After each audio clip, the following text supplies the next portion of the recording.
ધીરે ધીરે આવશે. કાંટાળી વાટ કરજો.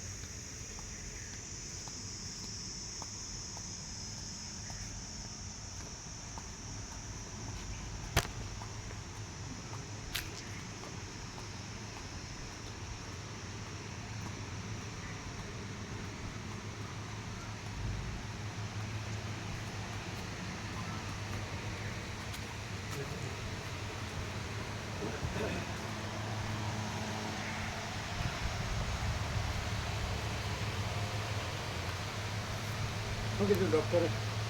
સારું થતું, સારું થતું. તો શું કામ બોલાવ્યા હતા? એટલે અઠવાડિયે જોઈ જોવાનું હોય ને, અંદર ઓપરેશન કરેલું હોય તો શું કીધું? ચોખ્ખું જ થઈ ગયું બધું. ચોખ્ખું થઈ ગયું હોય ને હવે દવા પાડવાની આપી, મહિને એક વખત બતાવી દેજો. તમને પોતાને કેવું લાગે? સારું જ થતું, એકદમ સારું.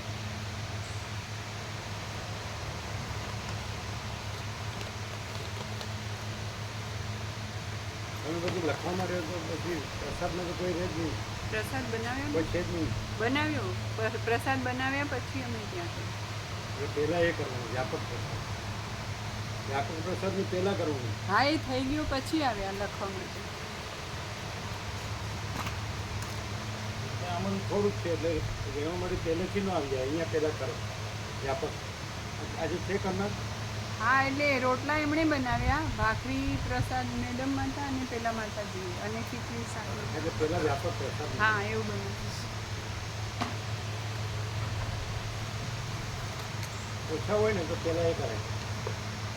પ્રસાદ બનાવનાર ઓછા હોય તો પહેલાં વ્યાપક પ્રસાદનું પહેલાં કરાય. લેવલ મળીને કહેવાય અહીંયા વહેલા ન આવી જાય. અમારે તો થોડુંક જ કરવાનું સમજે.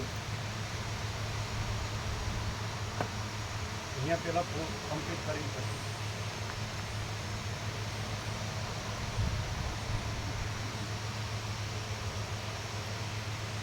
વધારે ભાવિકનું હોય પહેલાં કરાય. હા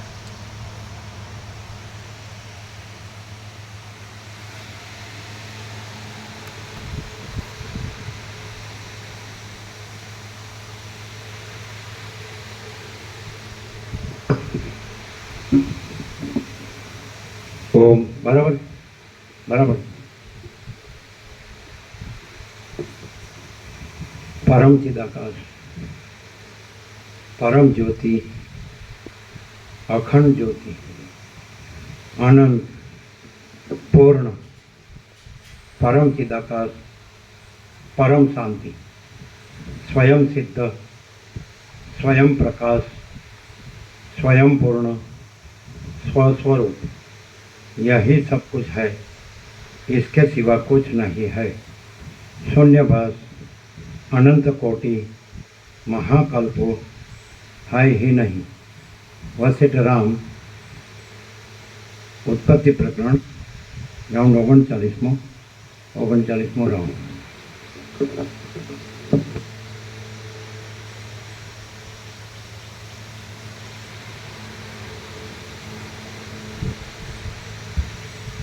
आद्य परब्रह्म सदगुरु देव की जय. ओम श्री परमात्मने नमः. सद्ग्रंथों शिरोमणि श्री योग वासिष्ठ महारामायण उत्पत्ति प्रकरण.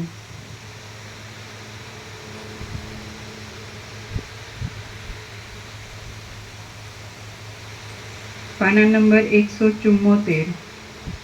सर्ग 24मो. विचित्रता અને વિલાસોથી ભરપૂર આકાશનું વર્ણન. આ 24મા સર્ગમાં અનંત બ્રહ્માંડોની વિચિત્રતારૂપ વિલાસોથી ભરપૂર અને લીલાના તથા સરસ્વતીના માર્ગરૂપ આકાશનું વર્ણન કરવામાં આવશે.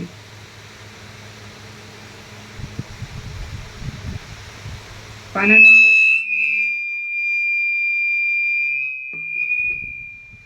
નંબર 100. ભગવાનના વ્યાપક વાર્ષિક વર્ષો 17 આપો 17.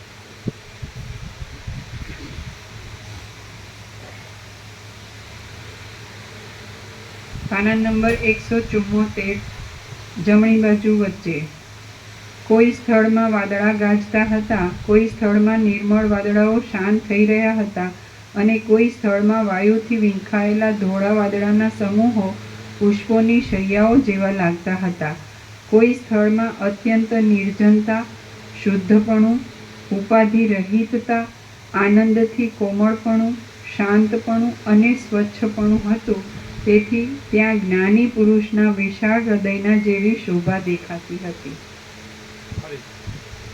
કોઈ સ્થળમાં અત્યંત નિર્જનતા, શુદ્ધપણું, ઉપાધિ રહિતતા, આનંદથી કોમળપણું, શાંતપણું અને સ્વચ્છપણું હતું.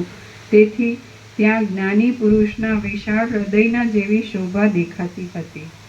આમાં કેવો અક્ષર અહીં નથી, તમે વાંચી ગયા, તમને ખ્યાલ નતો આવ્યો, અમે કીધું એટલે.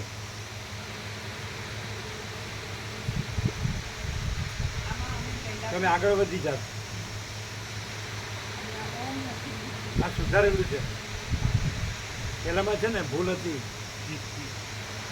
વ્યાસ પૂર્ણિમામાં શુક્રવાર લખેલો છે, એકચ્યુઅલી ગુરુવાર. એટલે હવે વ્યાસ પૂર્ણિમા આવશે એટલે બધાને જાણો.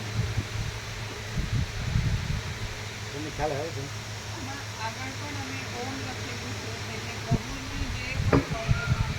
અને આ આખું વાતાવરણ છે એના બધા અક્ષરો અહીંયા છે. વાંચો ફરી પણ હવે આ કોને અનુભવ હોય અંદર સહેજે ચમચાતું આ ભ્રાંતિ હોય ને એટલે આવરણ વિક્ષેપ મળ થઈ જાય. એ બધું ત્યાં હોય ને એ જો ભ્રાંતિ કાઢી નાખે ને તો અહીંયા બધું જ છે. સાંભળો, જો એનું બહુ સાંભળો, અહીંયા બધું જ છે. આ જે બરસિત બોલ્યા સાંભળો.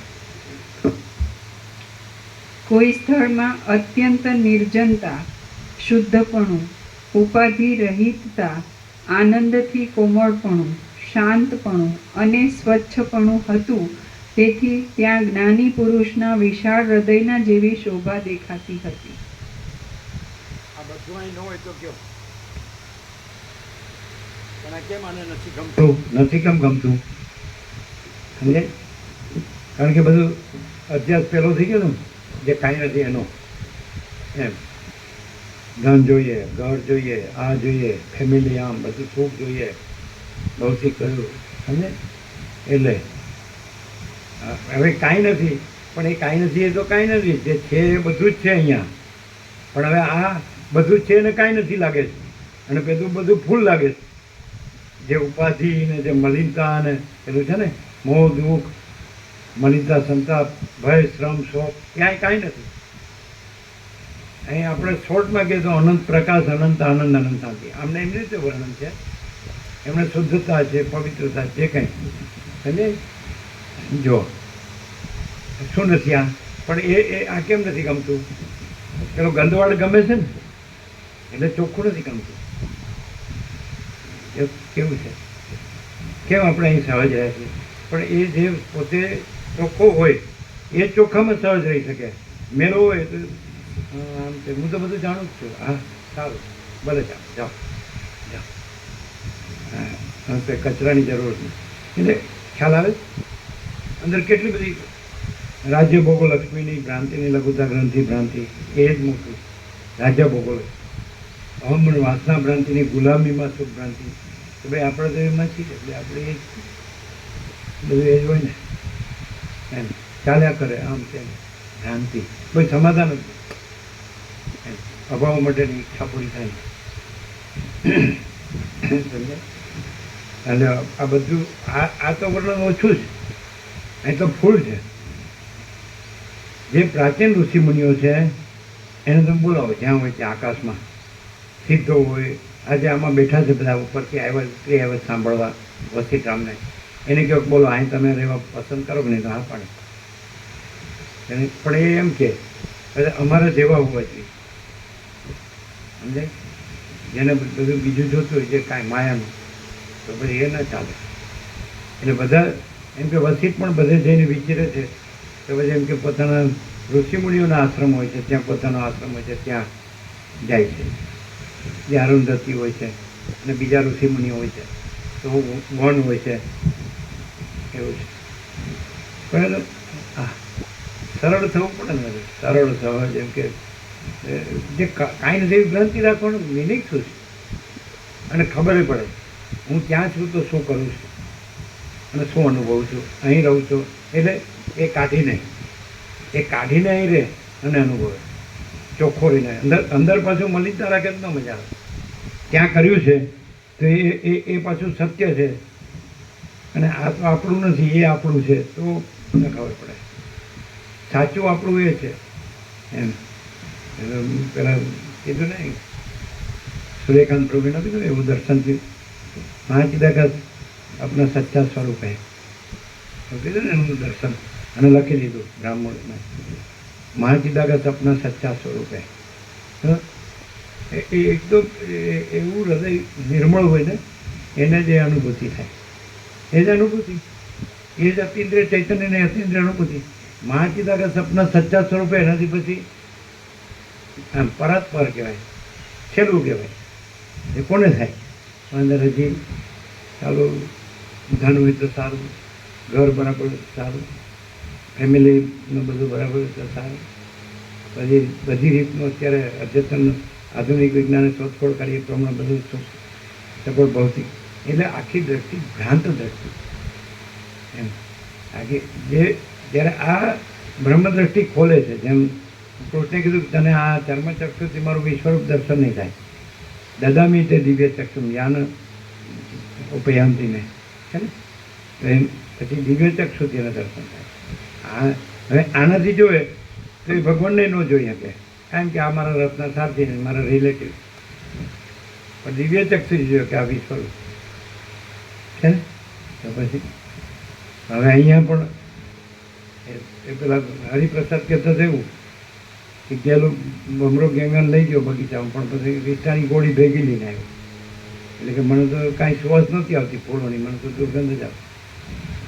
આને સમજતો જ નથી કોઈ વાત કે હવે ક્યાં કેટલા જન્મ આવું કરી.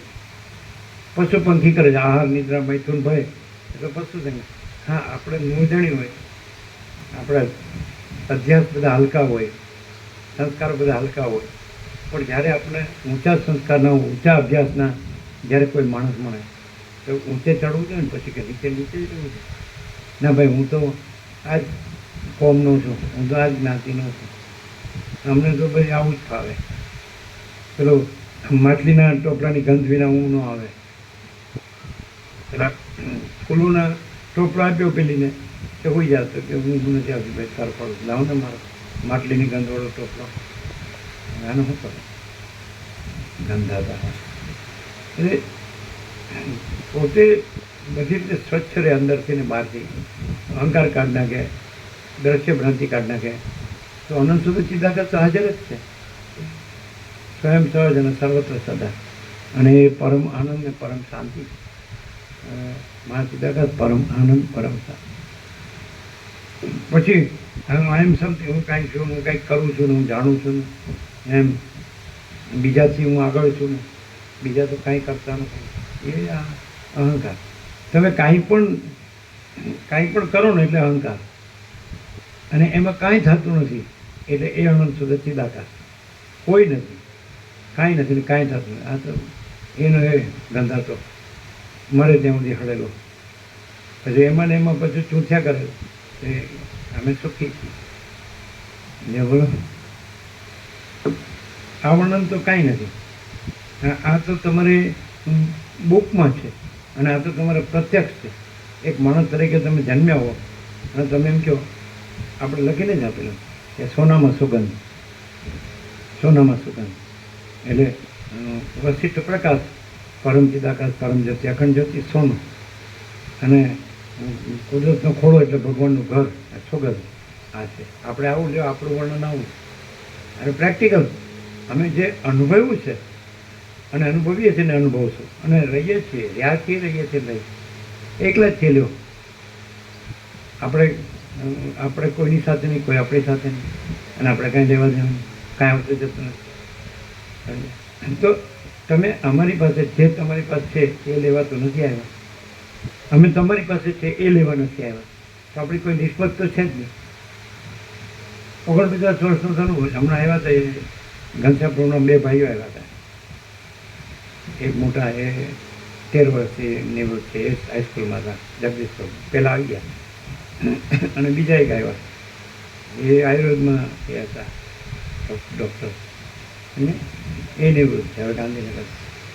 એટલે હવે કેવળ 49 તો ચાલો એ લોકો આવે છે તો કોઈ સંસાર વ્યવહાર થોડો કોઈ સંબંધ છે, લેવડ દેવડનો થોડો સંબંધ છે કે કોમર્શિયલ કંઈ પૈસાનું કે ભોગવનું કે કોઈ રાજકારણનું કે કોઈ ધાર્મિકતા, આધ્યાત્મિકતા, પરમાર્થ એનોય દમ મિથ્યાચાર પાખંડ, એનોય કોઈ શો નહીં કે ભાઈ અહીંયા તમે શું છે આ બધું ધાર્મિક છે, આધ્યાત્મિક છે, પારમાર્થિક છે, નથી ભાઈ. કુટીએ નથી ને મંદિરે નથી ને આશ્રમે નથી. નિકોરે બધા જોયેલું છે, બધે જોયેલું છે. આપણે કેવી રીતે રહ્યા છીએ ત્યાં બધું હોય એ રીતે નથી રહ્યા. આ સોનામાં સુગંધની રીતે આપણે રહ્યા કે એ આપણી અંદરની છે ને આપણી પાસેની છે ને એ બધું એ લાઈંગ એવરીવેર ને એવરીથિંગ, એવરીવેર ને એવરીથિંગ, બધાના આધારભૂત મૂળ તત્વો એ આપણે રહ્યા છીએ. એટલે તમે કહો તમે અહીંયા છો ને, અરે અમે તો જે મૂળ તત્વ છે ત્યાં છીએ, અનંત સુધી ચિલાકાશ. સમજે? એ તમે અહીં છો ને અમે અહીં છો, પણ એ તો ખબર પડે ને તમે કે અમે પહેલેથી શું છીએ, કાયમ શું છે ને કાયમ શું રહેવાનું.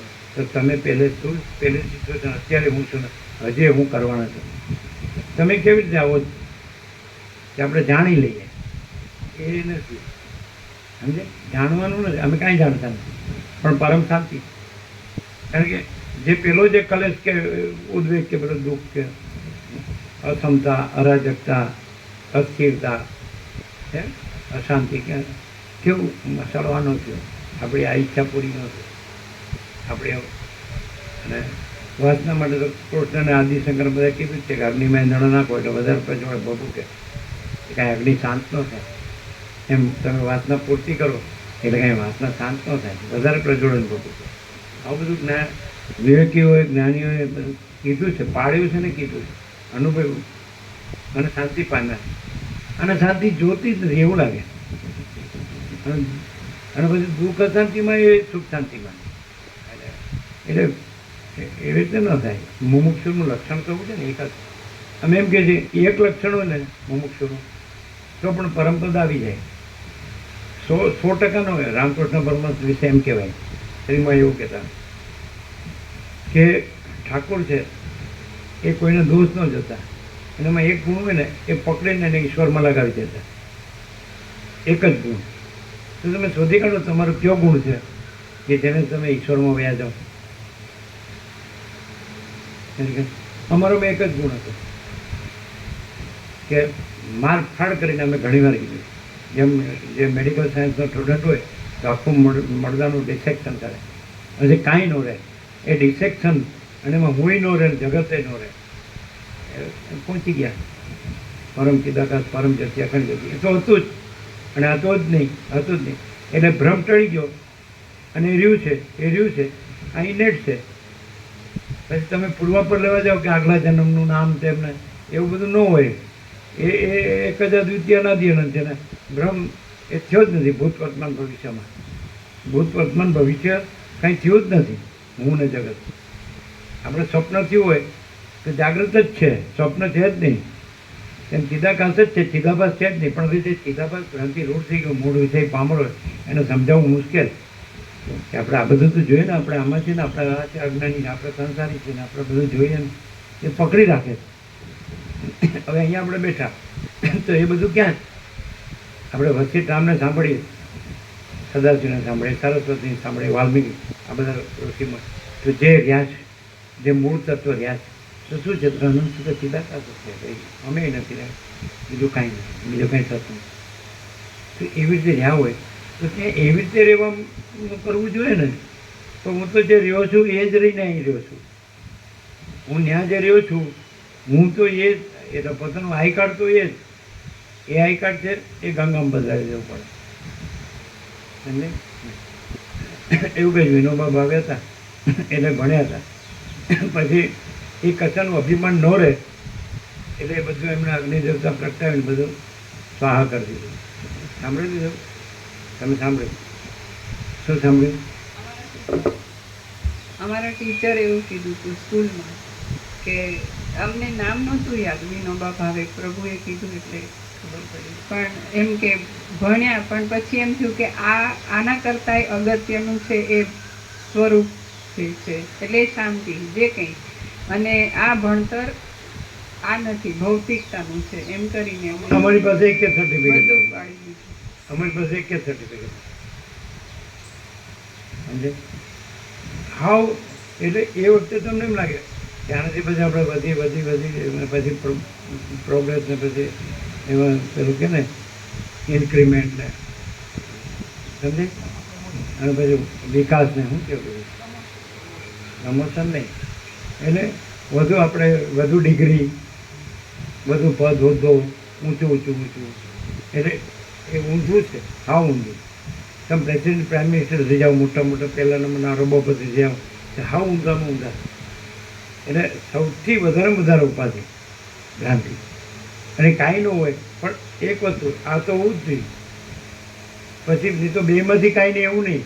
એ તો કાંઈ નથી જ 100%, પણ આ તો છે જ એ 100%. એ તો હોવું જોઈએ. હવે પરમપદ છે અને તમને પરમપદથી ન સમજાતું હોય, પરબ્રહ્મથી પરમાત્માને સમજાતું હોય તો એવું તો ખબર પડે કે એક આખો પ્રકાશ છે, એક આખી સત્તા છે, આખું અસ્તિત્વ છે. એ તો કોમન સેન્સ છે, તમારે એમાં લોજિકની જરૂર નથી. એક અનંત અસ્તિત્વ છે, એક અનંત સત્તા પ્રકાશ છે, એક અનંત આનંદ છે, એક અનંત શાંતિ છે, એક અનંત પૂર્ણતા છે, એક અનંત સમતા છે, એક અનંત નિરંજન નિરાકાર નિર્વિકાર છે.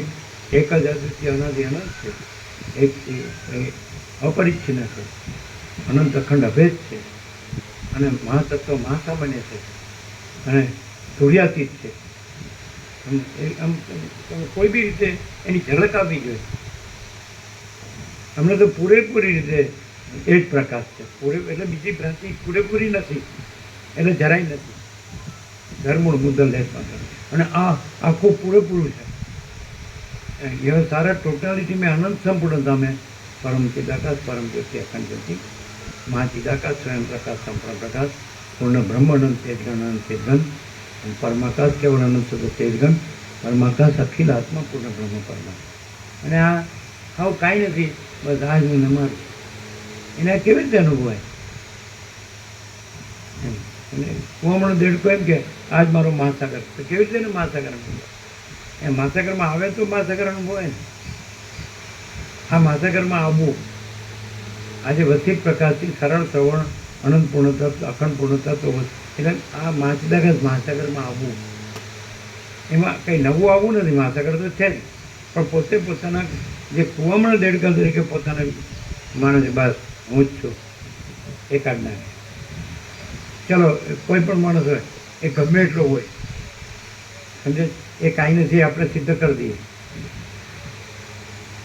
અને કોઈ માણસ કાંઈ ન હોય આમાં, આજે આ દેખાવ છે ને, શો દેખાવ, એમાં કાંઈ ન હોય તો એમાં અનંત ને પૂર્ણ હોય, એ આપણે સિદ્ધ કરી દઈએ. બે આપણે સિદ્ધ કરીએ. કેવી રીતે? ચાલો, ન આવડે, પ્રેક્ટિકલ ન આવડે ને, થિયોરિટિકલ ને ફિલોસોફિકલ ન ચાલે ને.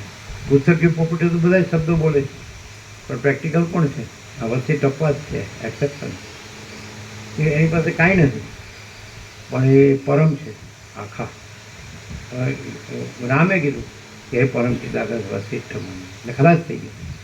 પછી એ પોતે જ કહે છે કે હું સર્વવ્યાપક સર્વના આત્મા પરમાત્મા છું. શું કહે? તો કેવી રીતે કહેવાય કે આ જગતનું બધું જ હોય છતાંય કાંઈ નથી, અને જગતનું કાંઈ ન હોય અને અનંત પૂર્ણ હોય, પણ એ ન ખબર પડે. કારણ કે બે સામાન્ય માણસ જ દેખાતા, એ માણસ દેખાય ને આ માણસ દેખાય, અને આને નથી ઓળખી શકતો એટલે એને નથી ઓળખી શકતો. એ જ છે તો આ એ જ છે, પણ આને આ રૂપે ઓળખે છે, એ રૂપે નથી ઓળખતો.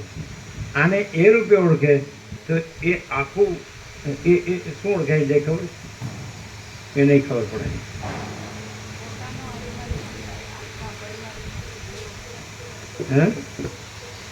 આને એ જ છે એમ ઓળખે તો એ પોતાનો જ આત્મા પરમાત્મા છે એમ ઓળખી લે. આ જુદું બીજું કાંઈ આમાં છે નહીં, એવું અખંડ છે એવું એવું છે.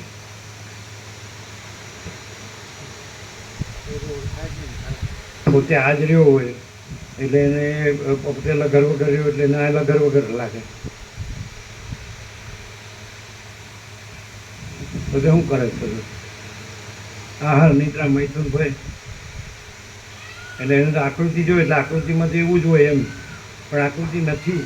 અને અનંત નિરાકાર પરબ્રહ્મ આકાશ પ્રકાશ છે. તો એ શબ્દોમાં તો બોલે, વાંચ્યું સાંભળ્યું હોય તો કે આપણે અનંત નિરાકાર પરબ્રહ્મ આકાશ પ્રકાશ. એટલે પુસ્તક પોપટીઓ ન ચાલે, એ કામ ન આવે, કામ શાંતિ ન થાય. શાંતિ હોય એને પુસ્તકીય પોપટી એની જરૂર નહીં. અને પુસ્તકીય પોપટી અને પુસ્તકીય પોપટી લઈ લો તો એ કહે આપણે કાંઈ નહીં, આપણે કાંઈ નહીં. પુસ્તકીય પોપટીઓ છે આપણે બધું જાણીએ, ત્યાં શાંતિ ન હોય. ધન નથી, ઘર નથી, ફેમિલીને બધું વ્યવસ્થિત નથી, આમ છે. બધા ચક્કર, બધા ભ્રાંતિના ચક્કર. મહાચિદાકાશ પરમ કૈવલ્ય પરમ શાંતિમાં ભ્રાંતિનું કોઈ ચક્કર સંભવે જ નહીં. અને ભ્રાંતિનું ચક્કર હોય તો મહાચિદાકાશ પરમ કૈવલ્ય પરમ શાંતિ નથી.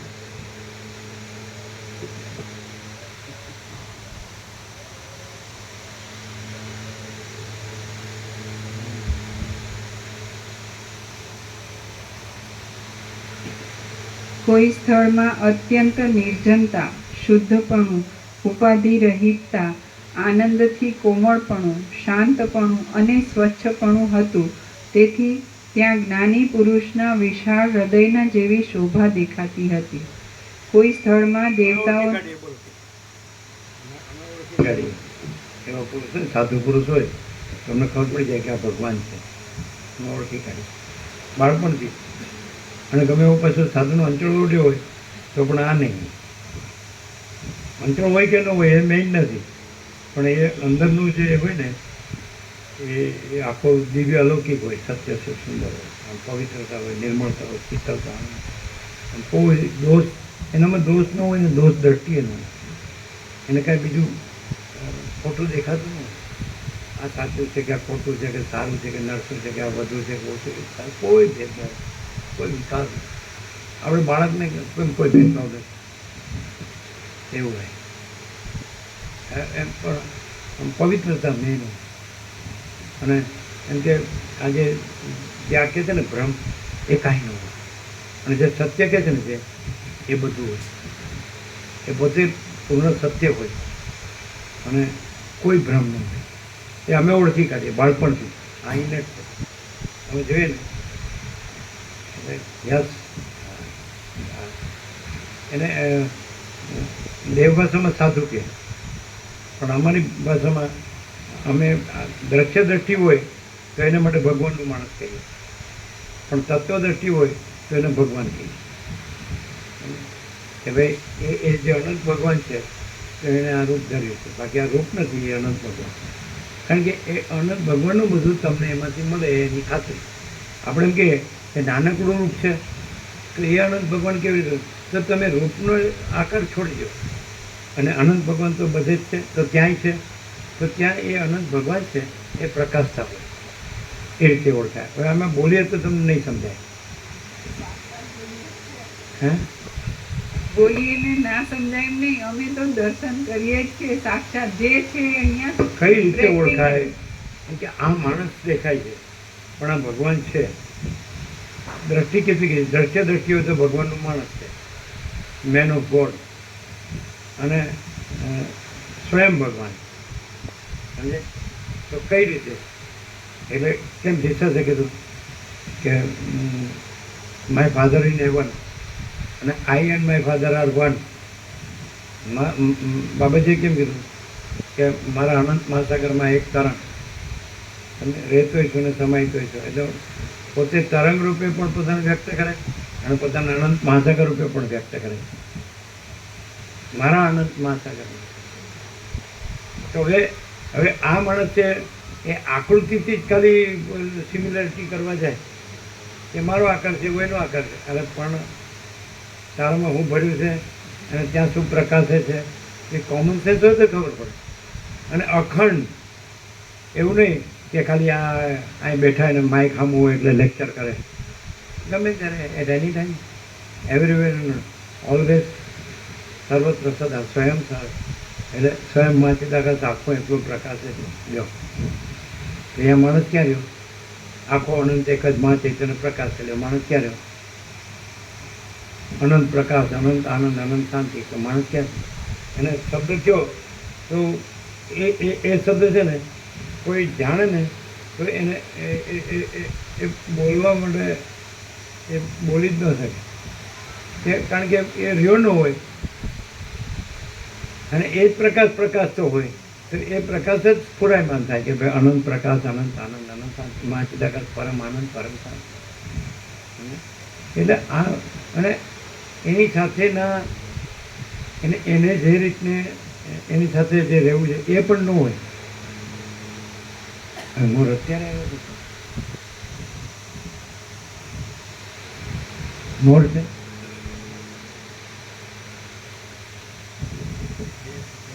મોર છે ને એટલે આવવા માંડ્યા.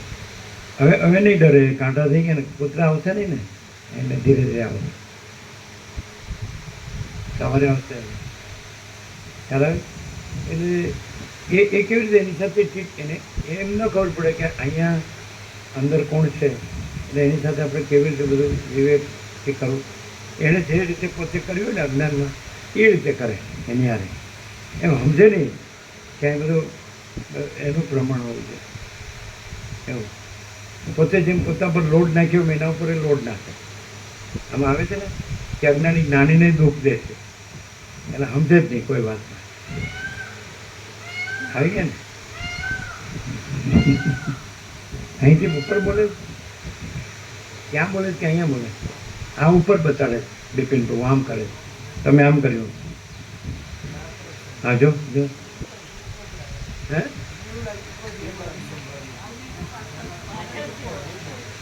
પાછળ ત્યારે અમે કીધું એ જ ને ત્યાં અંદરથી અમે કીધું આમ ફરે છે, વિચરે.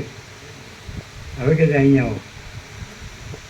હવે બીક નથી, નીચે 24 કલાક વિચરે ને અને ચણે જ રહે. શિવરવાળા એકદમ ફટાફટ. એ સર્વાંતરની પ્રેરણા આવે. નહીં તો એક માણસ થોડું કરો તો જાણું બતાડે કે હું કેટલું કરું. આમ હળી ભાંગી ન હોય ત્યાં તમે હળી ભાંગી આમ કાંઈ ન કરતો હોય અને અહીં કંઈ સેવાની જરૂરી નથી. હે અને સમજે નહીં કોઈ વાતમાં કે આ વેચનો છે, આ પ્રકાશનો વેચ છે. અને પેલું ભ્રાંતિનું બધું કરીએ એ ભ્રાંતિનો જો વ્યવહાર આમાં સામો ન લવાય. આમાં બધું શુદ્ધ હોય, સ્વચ્છતાથી આપણા પોતા.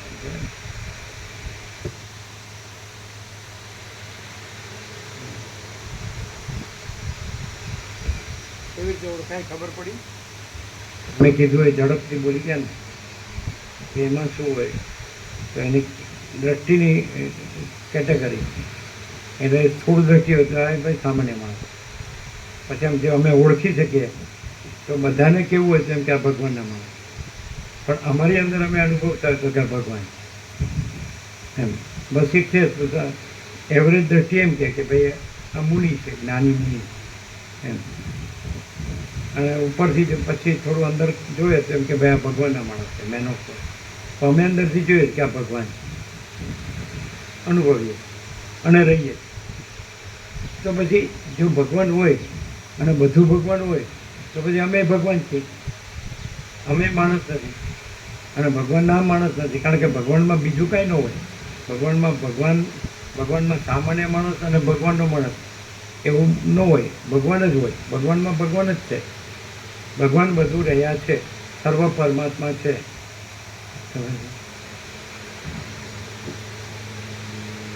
માણસ કાંઈ ન કરતો અને એક મોર મારી નાખ્યો તો કેટલી સેવા થઈ ગઈ. આખી એંગલ લાગી ગઈ, આખી ગેલ્વેનાઇઝ વાયરની વાટ થઈ ગઈ, અને આખી કાંટાળી વાટ થઈ ગઈ, અને આખી હુકો પણ અમુક લાગી અમુક બાકી. અને આ તો અહીં પડ્યો હોય તો આમાં એનું ઠેકાણું ન હોય, અને કોઈ સેવામાં ઠેકાણું ન હોય, અને ત્યાં તો ઠેકાણું છે જ નહીં, તો પાછું એ જ બધું અંદર હોય. કેવી રીતે કલ્યાણ થાય, અનુભવે એમ. પણ હું ન અનુભવ ત્યાં સુધી ન સ્વીકાર, પણ તો એનો અનુભવે. તમે ગાંધી ગટર પાસે બેસી જાઓ, કારણ કે મને ગંગાની પવિત્રતા, નિર્મળતા, શીતળતા, આનંદ મંગળ અનુભવ હોવું જોઈએ. કેવું લાગતું? અને આ વિવેક કેટલો ચોખ્ખો થાય, આમ છેડો ફાડી જાય. ભાગત્યાગ લક્ષણ આ લોકો કરે, પણ એ શબ્દોમાં જ હોય, પણ અંદર ભાગત્યાગ થયો જ ન હોય. અંદર ભાગત્યાગ થયો હોય તો માણસ પવિત્ર રહે, મલિનતા ન રાખે. આ બધી મલિનતા, આ દેહાધ્યાસનું હું મારું. દેહ ક્યાં છે, દેહાધ્યાસ ક્યાં છે, ને હું મારું ક્યાં છે?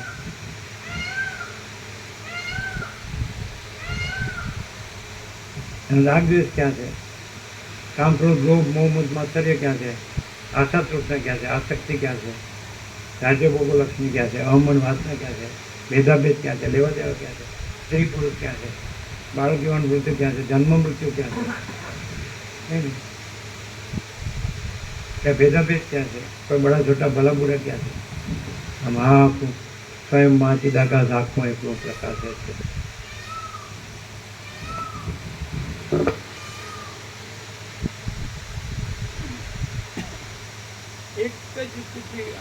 લોકો જે લોકો જીવ્યા, આખું જીવન જીવે, 16 વર્ષે આત્મ સાક્ષાત્કાર રમણ નીકળી ગયા. એક ગુફામાં અમુક વર્ષ, બીજી ગુફામાં અમુક વર્ષ, એક જ લંગોટીને ભિક્ષા પાત્ર. તે લોકો જીવીને બતાડ્યું કે ભાઈ તમે ખાલી આટલું જ છોડી દો. આ દેહ છે, સમજે છે, ક્યાં છે ને તમે હું ન રાખો, અને પછી જે હું છે એ તો છે જ સાચો હું, તો હું પરમ ચિદાકાશ, પરમ જ્યોતિ, અખંડ જ્યોતિ છું. એ તો અંદર છે જ, અધિષ્ઠાન આધારભૂત મૂળ તત્વ તો છે જ. પણ તમે ઉપર આવરણ શું કામ નાખો છો કે હું દેહ છું? આપણે જે વસ્ત્ર છે એ નથી, અને આપણે છીએ, તો આપણે વસ્ત્ર છે એવું શું કામ રાખો છો? હાવ સીધું. અને દેહને વેશ કીધો છે, એક કૃષ્ણે કીધું છે, નથી કીધું? તો ભાઈ નથી કીધું? કીધું તો ભાઈ વેશ નથી કીધું, વેશ શબ્દ જ વાપરે. અને તો પછી બીજા અધ્યાયમાં સાંખ્ય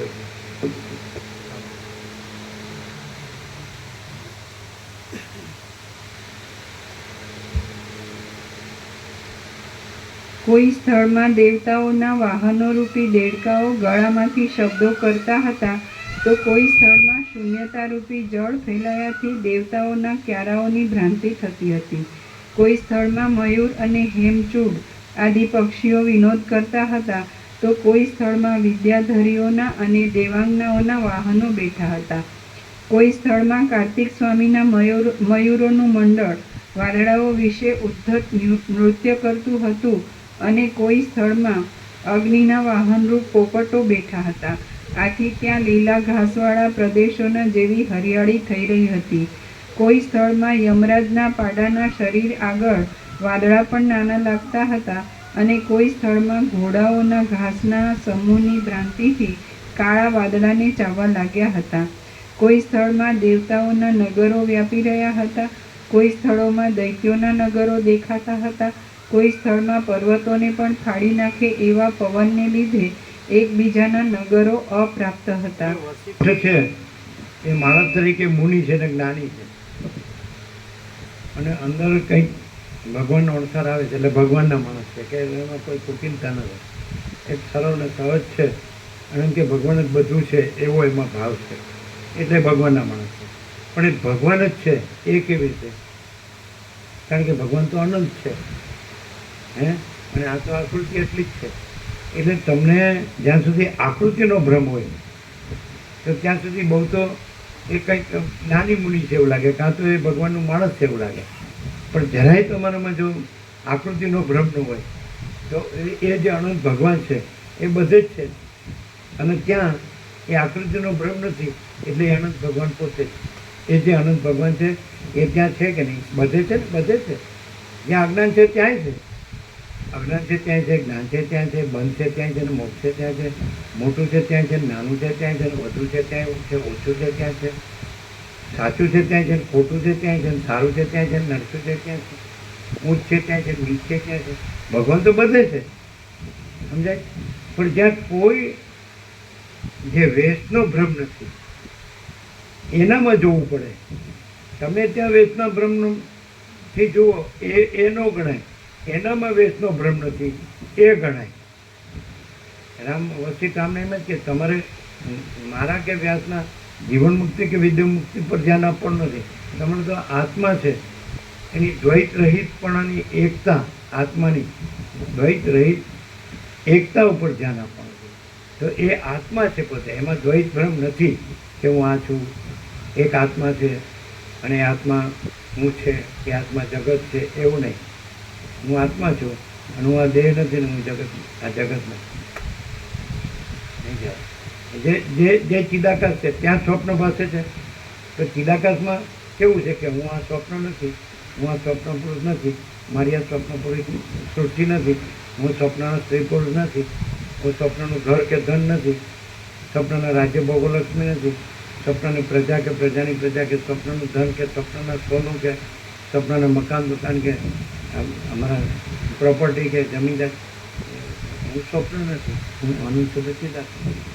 તો એ જે ત્યાં જે પ્રકાશ છે એ પ્રકાશથી એને ઓળખો તો એ ભગવાન, એ સાક્ષાત પ્રત્યક્ષ પરમાત્મા પરબ્રહ્મ, એ સાક્ષાત પરમ ચિદાકાશ. કેમ નારાયણ સ્વામી કેમ કીધું? સ્વામીજી નિધિધ્યાસન છે અપરિચ્છિન્ન પરમાત્મા છે. હવે એ પોતે રહ્યા છે, ભાસ્કર પ્રભુ રહ્યા છે, હમ જાણતે હૈ સ્વામીજી પરમાત્મા, એ તો ડાયરેક્ટ વળી નિધિધ્યાસન એ નો લાવ્યા. બેને જોયા જ ને, ભાસ્કર પ્રભુ જોયા, એની શિક્ષકની કેરિયર પૂરી થઈ ગઈ. પોતે એજ્યુકેટેડ શિક્ષક રહ્યા, એ પૂરું થઈ ગયું, નિવૃત્ત થઈ ગયા. અને અહીંયા આવવાના હતા પણ એમને દૂર પડ્યું, એ નર્મદા પરિક્રમામાં હતા. એમનો ફોન આવ્યો હતો ભાસ્કર પ્રભુનો. એટલે એમાં આમાં આપણામાં વ્યાપકનો ફોટો મોકલ્યો હતો એ લોકોનો. તો એ યંગ અમે એને જોયેલા, અત્યારે એની અવસ્થા દેખાય, આધેડ દેખાય એવું. જ્ઞાન સ્વામી તો આમ બધે વિરક્ત ભાવમાં ક્યારેક દીક્ષા મળે ન મળે, કેવી દીક્ષા હોય એમાં શરીર આખું ખોરવી નાખ્યું. અમે બેદરકારી તો કરેલી પણ કમાલ છે આ વેશ, કમાલ છે કે એને ફૂલ પ્રકાશમાં જ સાથ આપ્યો. એ પોતે હેરાન થઈને, સમજે? એ હેરાનગતિ પ્રકાશને ન લાગી, કારણ કે પ્રકાશમાં નથી. હવે ઉપર આવ્યા ક્યાં જ છે.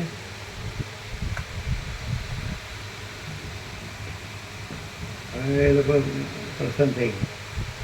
એટલે એ લોકોને ખબર ન પડે સંરક્ષણ બરાબર થઈ ગયું. પેલા આવે નહીં એટલે એને ખ્યાલ આવે, પેલા આવે એટલે થોડા બીવે એને ભાગી જાય. હવે ખબર પડી જોશે ને નહીં આવે બરો ક્લિયર થાય તો. પણ આપણે તો ઓળખી ન શકીએ, અમે ઓળખી શકીએ એમ કે આ ભગવાન છે, સમજે? અમે એને સિદ્ધ ન કહીએ, અમે સૂર્ય ન કહીએ, અમે સૂર્યાથી ઓળખી શકીએ. એ કઈ રીતે ઓળખી શકીએ? એમાં વેશની કોઈ એન્ટિટી આઈડેન્ટિટી ન હોય, એની સાથે આઈડેન્ટિફિકેશન હોય, તાદાત્મ્ય અભિનય સન્માન કે હું આ છું. સનક સનંદન સનાતન સનત કુમારને એવું ન હોય કે હું આ છું, હું અનંત સુધી ચિદાકાશ. યાજ્ઞવલ્ક્ય અને અષ્ટાવક્રને એવું ન હોય કે હું આ છું, હું અનંત સુધી ચિદાકાશ. સદાશિવ, વશિષ્ઠ, રામ, સરસ્વતી, વાલ્મીકીને એવું ન હોય કે હું આ છું, હું અનંત સુધી ચિદાકાશ. હવે એ વસ્તુ તમે ભૂખીને બોલો એ નહીં, એ લોકો ન બોલે તો એ હવે એ કેવી રીતે ખબર પડે કે આપણને દેખાય કે માણસ છે કે સિદ્ધ છે, બહુ તો જ્ઞાની છે. કારણ કે એ અમુક તમે જે પ્રમાણે જાણતા હોય તે પ્રમાણેથી આપણને બતાવે છે, એ તત્વને બતાવે છે. પણ એ પોતે એ તત્વ જ હોય અને એ માણસ ન હોય, એ તો આપણે ઓળખી જ ના શકીએ. કારણ કે માણસનું રૂપ દેખાય અને એ રીતે સ્વાભાવિક કર્મ દેખાય કે ભાઈ આ બધાની રીતે આ જીવતા જાગતા બોલતા ચાલતા છે. તત્વ તો અનંત છે.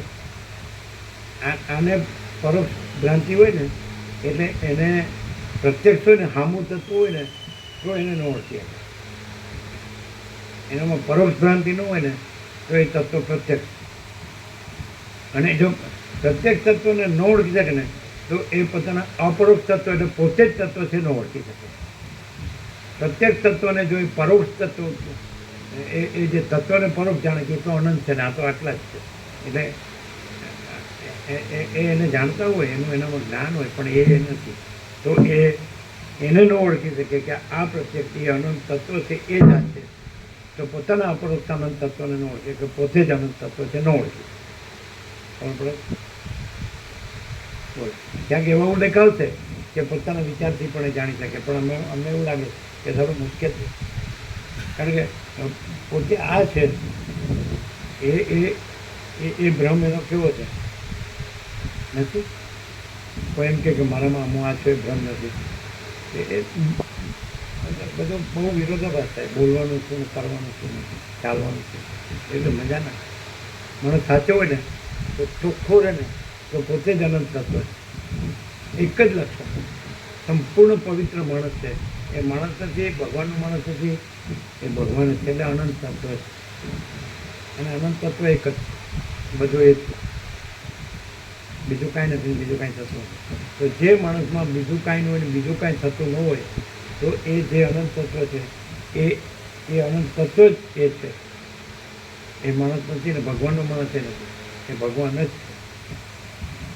પણ હવે આ પોતે એક વસ્તુ છે કે તમારે જે વસ્તુ જોતી હોય તો એવા તમે રહ્યો તમે પોતે જ એ છો એ રીતે જ તમે એને પામી શકો એ બીજું છે એ રીતે તમે એને કેવી રીતે પામી શકો નહીં ખ્યાલ આવે તો મુશ્કેલ હું અનંત તત્વ છું તો એ અનંત તત્વ છું એ છું એ જ રહું પામવું નથી છું પણ છું એ જ રહું અને બીજું નથી એ નથી એ ન રહું એ રીતે જ આ પામવું શબ્દ છે એ તો દ્વૈત છે પામવાનું ક્યાં છે હું જ અનંત તત્વ છું હું અનંત તત્વ જ છું એ ભાઈ સ્વતા હું પોતે અનંત તત્વ છું હું પોતે અનંતપૂર્ણ પરબ્રહ્મ છું સ્વપ્રકાશ હું અમાપ સચ્ચિદાનંદ ઘન પરમાત્મા છું હું કેવળ પરબ્રહ્મ અખંડ સચ્ચિદાનંદ છું હું કેવળ અખંડ જ્યોતિ સ્વરૂપ પરમાત્મા છું હું બીજું નથી ને બીજું થતું નથી તો હું જે છું એ રહું એ રીતે જ હું એ છું અને હું છું એ ન રહું એવી રીતે હું એ નથી થોડું ક્લિયર છે આમ નિત્યનૂતન પ્રકાશ તમને એમ થાય કે આપણે બધું વેદાંત બ્રહ્મ જ્ઞાન ભણીએ એટલે આપણે ભ્રમ થઈ ગયા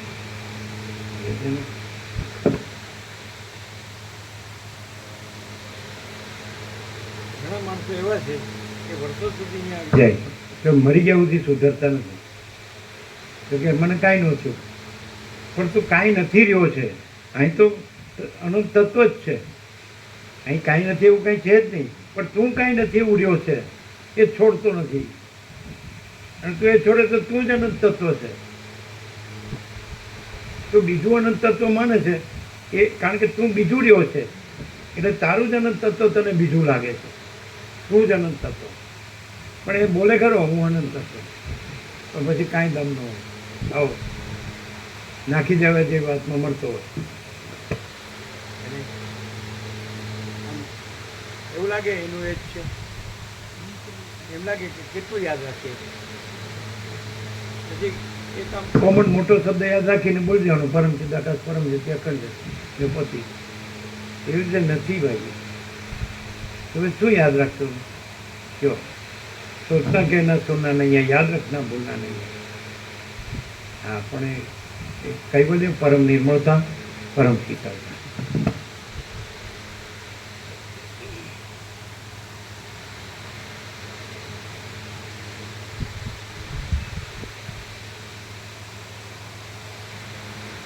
કોઈ સ્થળમાં યમરાજના પાડાના શરીર આગળ વાદળા પણ નાના લાગતા હતા અને કોઈ સ્થળમાં ઘોડાઓના ઘાસના સમૂહની ભ્રાંતિથી કાળા વાદળાને ચાવવા લાગ્યા હતા.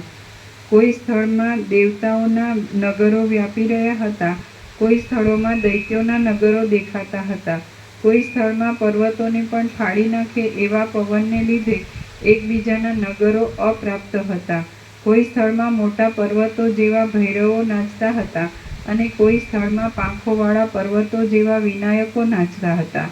કોઈ સ્થળમાં પર્વતો પાંખોથી ઉડીને પવનની ભારે ઘૂંઘવાટી કરતા હતા અને કોઈ સ્થળમાં ગંધર્વ નગરો સામાન્ય માણસ જેવા લાગે.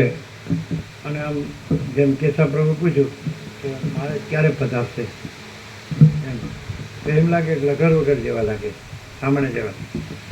નહીં તો આમ વિશેષતા ન હોય. બીજા બધા કેમ એટિકેટ અપ ટુ ડેટ હોય, આમ બધો શો કેવો હોય અને સ્ટાઇલ કેવી હોય, એક્શન કેવી હોય, આમ કાં છે આ તેવો આમ તેમ. તો તમને કે આ તો કોઈ આકાશમાંથી ઉતરીને આવ્યા હોય. હે તો પછી કેવી રીતે ખબર પડે? હાવ હવે દાખલા કે જળભરત છે, જો એ ક્યાંથી ઓળખાય? એટલે દાખલો છે, અટ્ટા વગર ક્યાંથી ઓળખાય? સભામાં આવે યાજ્ઞવલ્ક્ય ક્યાંથી ઓળખાય? સનકાદિક જય વિજય એના અંદર જવા ન દીધા. લ્યો તો પછી આ ભગવાનનો ભગવાન છે એ ખબર ન પડે. કઈ રીતે પડે? ન પડે. એને હા પાડીએ એટલે બસ પતી ગયું. પેલા જે લોકો ત્યાં ભગવાનની પાસે ઊભા છે એ નથી ઓળખી શકતા, તમે અહીં બેઠા બેઠા ઓળખી ગયા. જય વિજય તો વિષ્ણુનો દ્વાર પણ હતા. સનકાદિકને નહીં જાણે, જાણે જાને કા જો પતી ગયું. તમે તો તમારું એક અનુમાન હોય, ઇમેજિનેશન હોય. આખું અનંત છે અને એના બધા જ જંતુઓ છે, એ બધાય સ્વીકારવું પડે એવું લક્ષણનો અનુભવ છે. બધા ન સ્વીકારે એ તો તમારો ભ્રમ છે. એમ કે અમે તો અનંતને જ અનંત જાણીએ, અમે કોઈ પરિચ્છિન્નને અનંત ના જાણીએ, અમે તો અપરિચ્છિન્નને જ અપરિચ્છિન્ન જાણીએ. એ સાચી વાત છે. એ ખોટું ક્યાં છે? પણ એ અધ્યસ્ત ભ્રમને અનંત કે છે, અપરિચ્છિન્ન કે છે. અને અનંત જે અપરિચ્છિન્ન છે એમાં અધ્યસ્ત ભ્રમ નથી. એટલે જ્યાં પણ એના અધ્યસ્ત ભ્રમથી જોતો હોય એ ભ્રમ ત્યાં ન હોય, અને અધ્યસ્ત ભ્રમ વિનાનું અનંત અપરિચ્છિન્ન અનંત ત્યાં હોય. હવે આ અધ્યસ્ત ભ્રમ અનંત કેવી રીતે તમે કેવી રીતે ખબર પડે? ખબર પડે છે આજ સુધી? અધ્યસ્ત ભ્રમવાળો હોય ને તો એને આ પ્રકાશથી તો એકદમ ક્લિયર જ થાય. પણ પ્રકાશ ન કરતા હોય અને શાંત હોય તો એમાં બે વસ્તુ મુખ્ય હોય. એક, પ્રકાશ પોતે એટલો બધો તેજવાળો હોય, જેમ સંસારમાં માણસ હોય અને એની અંદર કંઈ પણ વાસના અપેક્ષા એવું હોય તો એ નમાલો મૂળદાલ એવો લાગે, એનું નિસ્તેજ ચહેરો લાગે. જ્યારે આ તેજ કોઈ દિવસ છાનું ન રહે, આને ઢાંક્યું ઢંકાય નહીં એવું બ્રહ્મ તેજ પ્રકાશતું હોય, બોલે નહીં તોય.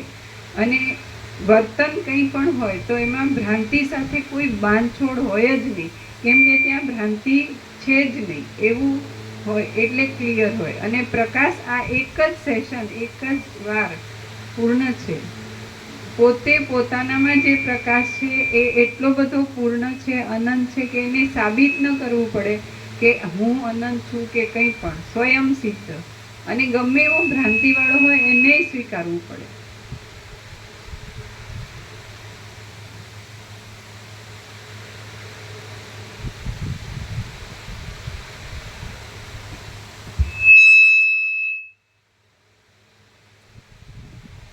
કોઈ સ્થળમાં દેવતાઓના નગરો વ્યાપી રહ્યા હતા, કોઈ સ્થળોમાં દૈત્યોના નગરો દેખાતા હતા, કોઈ સ્થળમાં પર્વતોને પણ ફાડી નાખે એવા પવનને લીધે એકબીજાના નગરો અપ્રાપ્ત હતા, કોઈ સ્થળમાં મોટા પર્વતો જેવા ભૈરવો નાચતા હતા અને કોઈ સ્થળમાં પાંખોવાળા પર્વતો જેવા વિનાયકો નાચતા હતા, કોઈ સ્થળમાં પર્વતો પાંખોથી ઉડીને પવનની ભારે ઘૂંઘવાટી કરતા હતા અને કોઈ સ્થળમાં ગંધર્વ નગરો તથા દેવાંગનાઓના ટોળા ફેલાઈ રહ્યા હતા.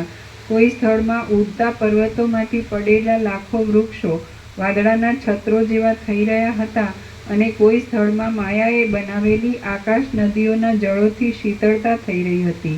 કોઈ સ્થળમાં ચંદ્રના કિરણોના આકર્ષણથી પવનો શીતળ અને સુખાકારી વાતા હતા અને કોઈ સ્થળમાં ઊના પવનથી બળી ગયેલા ઝાડવાળા પર્વતો વાદળા જેવા લાગતા હતા. કોઈ સ્થળમાં વાયુ અત્યંત શાંત થઈ જવાથી લેશ માત્ર પણ શબ્દ થતો ન હતો અને કોઈ સ્થળમાં પર્વતો જેવા વાદળાની સેંકડો શિખાઓ પ્રગટી હતી. કોઈ સ્થળમાં વર્ષા ઋતુના ઉન્મત્ત અને ઘાટા વાદળા મોટો ગડગડાટ કરતા હતા, તો કોઈ સ્થળમાં દેવતાઓના અને દૈત્યોના સમૂહો યુદ્ધ કરતા હતા. આથી ત્યાં જઈ શકાય એમ પણ ન હતું. કોઈ સ્થળમાં આકાશ કમલિનીઓમાં રહેનારી હંસીઓ શબ્દ કરીને હંસોને બોલાવતી હતી અને કોઈ સ્થળમાં પવન આકાશગંગાના કાંઠાઓમાં ઉગેલી કમલિનીઓની સુગંધને લૂંટી જતી હતી. કોઈ સ્થળમાં સાક્ષાત ગંગા આદિ નદીઓની સ્થિતિને લીધે માછલા, મગરો, કરચલા, શંખલા અને કાચબાઓ ઠેકતા હતા. કોઈ સ્થળમાં સૂર્ય પૃથ્વીના પછવાડેના ભાગ પર આવતો હતો, એટલે ઊંચે પ્રસરેલી પૃથ્વીની કાળી છાયાની ગતિથી ચંદ્રગ્રહણ થતું હતું. કોઈ સ્થળમાં સૂર્ય ચંદ્રના પછવાડેના ભાગ પર આવતો હતો, એટલે સૂર્ય અને પૃથ્વીની વચ્ચે ચંદ્ર આવવાને લીધે પૃથ્વી પર સૂર્ય ઢંકાયેલો દેખાતા સૂર્યગ્રહણ થતું હતું. કોઈ સ્થળમાં દેવતાઓએ માયાથી બનાવેલા પવનોને લીધે માયાની ફૂલવાડીઓ હાલતી હતી અને કોઈ સ્થળમાં પુષ્પોમાંથી પડતા મકરંદરૂપી હિમની વૃષ્ટિથી દેવાંગનાઓ ત્રાસ પામતી હતી. આમ જેમ ઉંબરાના ફળની અંદર જંતુઓ ભમે છે, તેમ તે આકાશમાં ત્રૈલોક્યના પ્રાણીઓ ભમતા હતા. તે સરસ્વતી અને લીલા એવા એ ઊંચા આકાશમાં ફરીને પાછા પૃથ્વી પર જવાને સજ્જ થયા. શ્રી યોગ વાસિષ્ઠ મહારામાયણમાં ઉત્પત્તિ પ્રકરણનો લીલાના આખ્યાન સંબંધી ગગન વર્ણન નામનો સર્ગ 24મો સમાપ્ત. સર્ગ 25મો. સમુદ્રો, દ્વીપો અને બ્રહ્માંડના આવરણો યુક્ત ભૂમંડળનું વર્ણન. આ 25મા સર્ગમાં 7 સમુદ્રોથી, 7 દ્વીપોથી અને બ્રહ્માંડના આવરણોથી વીંટાયેલું અપૂર્વ ભુવન તેઓએ દીઠું એ કથા કહેવામાં આવશે. વસિષ્ઠ બોલ્યા, હે રામ, આકાશમાંથી ઉતરીને પૃથ્વીના પહાડી ગામમાં જતી એ 2 સ્ત્રીઓએ કોઈ એક ભૂતળ દીઠું. તે ભૂતળ સરસ્વતીએ લીલાને દેખાડવા ધાર્યું હતું. એ મોટું ભૂતળ બ્રહ્માંડરૂપી પુરુષના હૃદય કમળરૂપ હતું. તેમાં દિશાઓરૂપી 8 પાંખડીઓ હતી. પર્વતોરૂપી ઘાટા કેસરાઓ હતા અને તેમાં મધુર, આમોદ, હર્ષ તથા સુગંધનો સુંદર સમૂહ વ્યાપી રહ્યો હતો. તેમાં નદીઓરૂપી નાના કેસરાઓનો નાળ હતો અને હિમના કણોરૂપી મકરંદના બિંદુઓ હતા. તેમાં રાત્રિરૂપી ભ્રમરીઓ ફરતી હતી અને પ્રાણીઓરૂપી મચ્છરો વ્યાપી રહ્યા હતા. તેની અંદર ઘણા ઘણા ગુણો, ભોગ્ય વસ્તુઓના ગુણો અને તંતુઓ હતા અને જળના પૂરો વહાવી રહેલા પાતાળોરૂપી નાળના છિદ્રો હતા. તેમાં રસની, શૃંગાર આદિની અને મકરંદની ભીનાશ ફેલાઈ રહી હતી અને ઉપર હંસ, સૂર્ય હંસ ફરતો હતો. દિવસના, બ્રહ્માના દિવસના અને લૌકિક દિવસના પ્રકાશથી તે પ્રફુલ્લિત થઈ રહ્યું હતું અને રાત્રિમાં, બ્રહ્માની રાત્રિમાં તથા લૌકિક રાત્રિમાં તે સંકોચ પામતું હતું. પાતાળરૂપી કાદવમાં ડૂબેલા શેષનાગ તે કમળનું નાળ હતું. કોઈ સમયે આધારભૂત સમુદ્રોના કંપવાથી દિશાઓરૂપી પાંખડીઓ કંપતી હતી. ત્યાં નીચે રહેલા પાતાળરૂપી નાળના ભાગમાં દૈત્યો તથા દાનવોરૂપી ઘણા ઘણા કાંટાઓ હતા. ત્યાં પોતાના વંશના બીજરૂપ અને સંભોગમાં સુકુમાર એવી દૈત્યની સ્ત્રીઓના સમૂહરૂપી વેલ પર્વતોરૂપી મોટા બીજોના મૂળ ભાગ સુધી પહોંચી ગઈ હતી. એ ભૂતળરૂપી કમળમાં તેમણે જંબુદ્વીપરૂપી મોટી ડોડી જોઈ. તેમાં નદીરૂપી નાના કેસરાઓ હતા અને નગરો તથા ગ્રામોરૂપી મોટા કેસરાઓ હતા. તેમાં હિમાલય આદિ કુલ પર્વતોરૂપી 7 ઊંચા બીજ શોભી રહ્યા હતા અને તેમાં વચમાં રહેલું મેરુ પર્વતરૂપી બીજ જાણે આકાશને દબાવી દે એવું ઊંચું હતું. તેમાં સરોવરરૂપી હિમની કણીઓ હતી. વનો તથા જંગલોરૂપી પરાગ હતા અને સ્થળોના સર્વ પ્રદેશમાં રહેતા લોકોના સમૂહો ભ્રમરોના મંડળ રૂપ હતા. સેંકડો યોજનોમાં વિસ્તાર પામેલા અને પ્રત્યેક પૂનમે વૃદ્ધિ પામનારા 4 દિશાઓના સમુદ્રોરૂપી ભ્રમરોથી એ ડોડી વ્યાપ્ત હતી. દિશાઓરૂપી 8 પાંખડીઓમાં રહેલા દેવલોકના સમૂહરૂપી ભ્રમરોથી તે ઘેરાયેલી હતી અને પ્રિયવ્રતના પુત્ર નવ રાજાઓએ તેને 9 પ્રકારે વહેંચેલી હતી. તે 1,00,000 યોજનના વિસ્તારવાળી હતી, રજરૂપી પરાગની કણીઓથી વ્યાપ્ત હતી અને અનેક દેશોના સમૂહરૂપ સ્થિર હિમના કણોવાળી હતી. જેમ ચૂડીથી હાથનું કાંડું વીંટાયેલું હોય છે, તેમ તે બહાર પોતાનાથી બમણા પ્રમાણવાળી ક્ષાર સમુદ્રરૂપ રેખાથી વીંટાયેલી હતી. તે વળી ક્ષાર સમુદ્રથી બહાર તે ક્ષાર સમુદ્ર કરતાં પણ બમણા વિસ્તારવાળી અને જગતરૂપી કમળની લતા સરખી શાકદ્વીપરૂપી ગોળ રેખાથી વીંટાયેલી હતી. શાકદ્વીપથી બહાર તેથી પણ બમણા પ્રમાણવાળી તે નવીન દૂધથી ભરેલા ક્ષીર સમુદ્રરૂપ સ્વાદિષ્ટ અને શીતળ રેખાથી વીંટાયેલી હતી. ક્ષીર સમુદ્રથી બહાર તે તેથી પણ બમણા પ્રમાણવાળી અને વિવિધ પ્રકારના લોકોથી શોભતી કુશદ્વીપ રૂપરેખાથી તે વીંટાયેલી હતી. કુશદ્વીપથી બહાર તે તેથી પણ બમણા વિસ્તારવાળી અને દેવતાઓના સમૂહને તૃપ્ત કરનારી દહીંના સમુદ્ર રૂપરેખાથી વીંટાયેલી હતી. દહીંના સમુદ્રથી બહાર તે તેથી પણ બમણા પ્રમાણવાળી ક્રૌંચદ્વીપ રૂપરેખાથી ખાઈથી રાજાની નવી નગરી વીંટાયેલી હોય તેમ વીંટાયેલી હતી. ક્રૌંચદ્વીપથી બહાર તે તેથી પણ બમણા પ્રમાણવાળી ઘીના સમુદ્ર રૂપરેખાથી વીંટાયેલી હતી. ઘીના સમુદ્રથી બહાર તે તેથી પણ બમણા પ્રમાણવાળી અને મધ્યના સંબંધને લીધે પાપોથી ભરેલી શાલ્મલી દ્વીપ રૂપરેખાથી વીંટાયેલી હતી. શાલ્મલી દ્વીપથી બહાર તેથી પણ બમણા પ્રમાણવાળી અને પુષ્પો સરખી ધોળી સુરાના સમુદ્રરૂપ રેખાથી જાણે શેષનાગની કાયાથી વિષ્ણુની કાયા વીંટાયેલી હોય તેમ વીંટાયેલી હતી. સુરાના સમુદ્રથી બહાર તે તેથી પણ બમણા પ્રમાણવાળી પ્લક્ષદ્વીપ રૂપરેખાથી વીંટાયેલી હતી. પ્લક્ષદ્વીપથી બહાર તે તેથી બમણા પ્રમાણવાળી અને હિમાલયના શિખર જેવી ધોળી શેરડીના રસના સમુદ્રરૂપ રેખાથી વીંટાયેલી હતી. શેરડીના રસના સમુદ્રથી બહાર તે તેથી પણ બમણા પ્રમાણવાળી પુષ્કર દ્વીપ રૂપરેખાથી વીંટાયેલી હતી. એ પુષ્કર દ્વીપથી બહાર તે તેથી બમણા પ્રમાણવાળી મીઠા જળના સમુદ્રરૂપ રેખાથી વીંટાયેલી હતી. એ જંબુદ્વીપ રૂપ ડોડીને મીઠા જળના સમુદ્ર પછી તેથી પણ 10 ગણા પ્રમાણવાળી પાતાળમાં પહોંચનારી પાતાળના એક માર્ગરૂપ મહાભયંકર અને ખાડાઓના સમૂહરૂપ નીચાણવાળી સોનાની ધરતીનો આંટો હતો. સોનાની એ ધરતી પછી તેથી પણ 10 ગણી ઊંચી ચારે દિશાઓમાં આકાશ પર્યંત પહોંચેલી ખાડાઓના સમૂહથી ભય ઉપજાવનારી અર્ધભાગમાં સૂર્યના પ્રકાશને લીધે અર્ધ સંકોચ પામેલા અંધકારરૂપી નીલ કમળોની પંક્તિઓવાળી તેમજ અનેક પ્રકારના માણિક્યમય શિખરોના તળાવોમાં ઉગેલા કલ્હારોથી, કુમુદોથી તથા પદ્મોથી શોભતી લોકાલોક પર્વત ઉપર ઊંચી, મોટી તથા ઉત્તમ ગુણોવાળી માળા વીંટાયેલી હતી. આથી એ જંબુદ્વીપ રૂપ ડોડી જાણે ત્રૈલોક્યની લક્ષ્મીના કેશની ઉત્તમોત્તમ રચના હોય એવી લાગતી હતી. એ ડોડીને લોકાલોક પર્વત પછી સર્વ કરતાં 10 ગણા પ્રમાણવાળા અજ્ઞાત ભૂત સંચાર, જેમાં પ્રાણીઓનો સંચાર જણાતો નથી, એ નામના અરણ્યનો ફરતો આંટો હતો. એ અરણ્ય પછી સેંકડો કરોડ યોજનોના પ્રમાણવાળી સુવર્ણના જેવી અને 2 ભાગવાળી બ્રહ્માંડની ઘાટી ભીંતનો ફરતો આંટો હતો. એ ભીંત પછી સર્વ કરતાં 10 ગણા અને આકાશની પેઠે શોભતા અપાર જળનો ચારે દિશાઓમાં આંટો હતો. જળ પછી સર્વ કરતાં 10 ગણા પ્રમાણવાળા અને મેરુ આદિ પર્વતોને પણ પીગળાવી નાખે એવી મોટી જ્વાળાઓવાળા અગ્નિનો ફરતો આંટો હતો.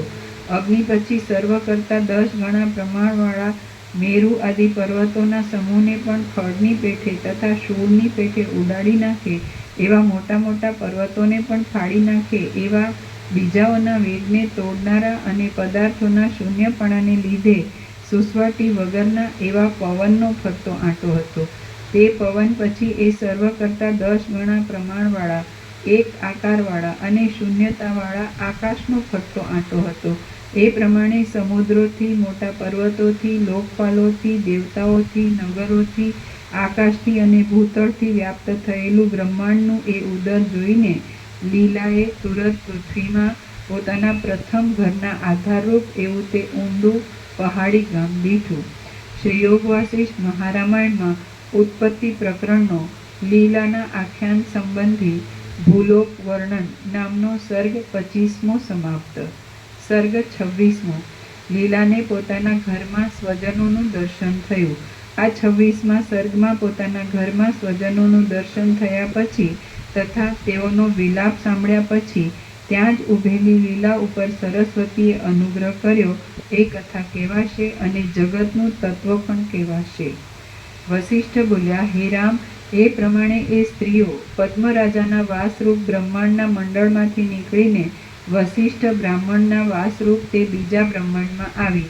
ત્યાં બ્રહ્મ વિદ્યાથી સિદ્ધ થયેલી અને લોકને અદ્રશ્ય એવી એ બે સ્ત્રીઓએ પોતાનું જ ઘર દીઠું અને તેમાં એ બ્રાહ્મણને રહેવાનો મંડપ પણ દીઠો. તેમાં સઘળી દાસીઓ ચિંતાથી વિવળ થઈ હતી. સર્વ સ્ત્રીઓના મુખો આંસુના પ્રવાહથી ભીંજાઈ ગયા હતા અને લગભગ બધા લોકોના મોં લેવાઈ ગયા હતા.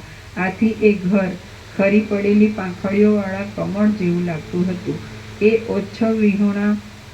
ઓછોહીણા નગર જેવું, અગસ્યે જળ પી જઈને ખાલી કરેલા સમુદ્ર જેવું, ગ્રીષ્મ ઋતુના અગ્નિથી બળી ગયેલા બગીચા જેવું અને વીજળીથી બળેલા ઝાડ જેવું લાગતું હતું. તે વાયુથી તૂટેલા વાદળા જેવું, હિમથી બળેલા કમળ જેવું અને વાટ તથા તેલ અલ્પ રહેવાથી પ્રકાશ રહિત થયેલા દીવા જેવું લાગતું હતું.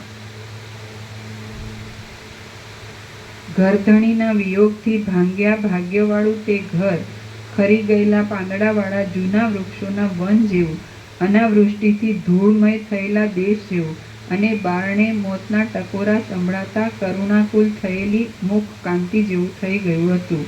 વસિષ્ઠ બોલ્યા, પછી હે રામ, નિર્મળ જ્ઞાનનો લાંબો અભ્યાસ કરવાથી તે સુંદરી લીલા દેવની પેઠે સત્ય સંકલ્પવાળી અને સત્ય કામનાવાળી થઈ ગઈ. તેણે સંકલ્પ કર્યો કે આ મારા બંધુઓ મને તથા સરસ્વતીને સાધારણ સ્ત્રી રૂપે દેખજો. ત્યાં તો તે ઘરના સર્વે માણસોએ ઘરને ઝગમગ કરી મૂકતી અને જાણે લક્ષ્મી તથા ગૌરી હોય એવી એ બે સ્ત્રીઓને દીઠી. પગ સુધી પહેરેલી અને નહીં કરમાયેલી એવી અનેક પ્રકારની માળાઓથી શોભી રહેલી એ બે સુંદરીઓ જાણે વનને સુગંધમય કરનારી વસંત લક્ષ્મીની જોડ હોય એવી લાગતી હતી. એ સ્ત્રીઓ સઘળી ઔષધિઓને વનને તથા ગામને પોતાની સ્વચ્છ કાંતિથી ભરપૂર કરી મૂકતી હતી અને શીતળ તથા પ્રેમ ભરેલા સુખને ઉત્પન્ન કરતી હતી. આથી તે જાણે બે ચંદ્ર ઉગેલા હોય એવી લાગતી હતી. લાંબા કેશરૂપી લતાઓની પાસે ચપળતા ધરાવનાર નેત્રરૂપી ભ્રમરોવાળી એ બે સ્ત્રીઓ પોતાના શ્યામ અને શ્વેત કાંતિવાળા કટાક્ષોથી જાણે નીલ કમળો સાથે માલતીના પુષ્પોના સમૂહોને વરસતી હોય એવી જણાતી હતી. પીગળાવેલા સોનાના રસની નદીના પ્રવાહની પેઠે મનનું આકર્ષણ કરનારા પોતાના દેહની કાંતિના પ્રવાહથી તેમણે વનને સુવર્ણમય કરી મૂક્યું હતું.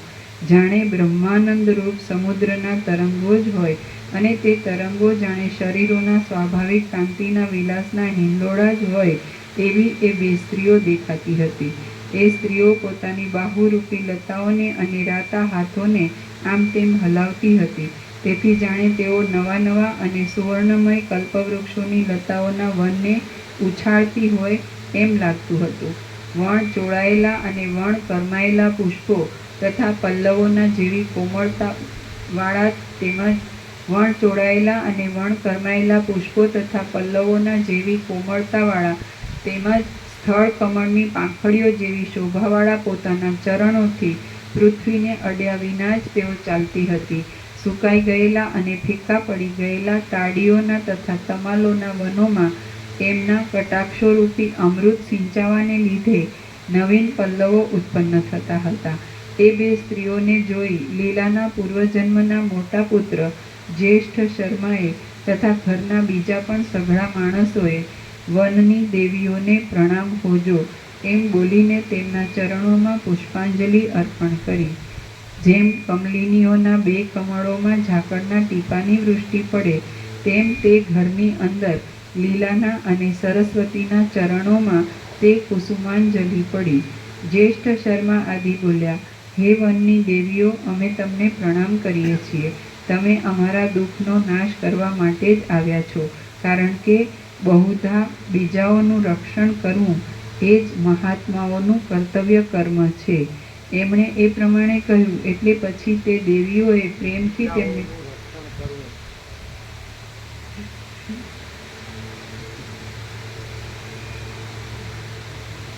જ્યેષ્ઠ શર્મા આદિ બોલ્યા, હે વનની દેવીઓ, અમે તમને પ્રણામ કરીએ છીએ.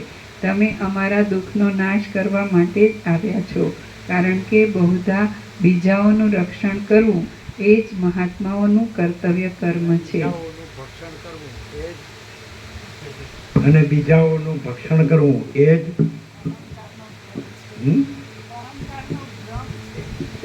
આતંકવાદીઓનું લક્ષણ છે.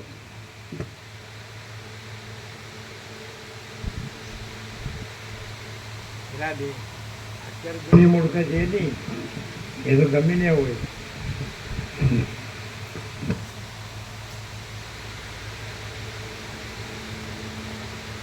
ગોપ્રભુ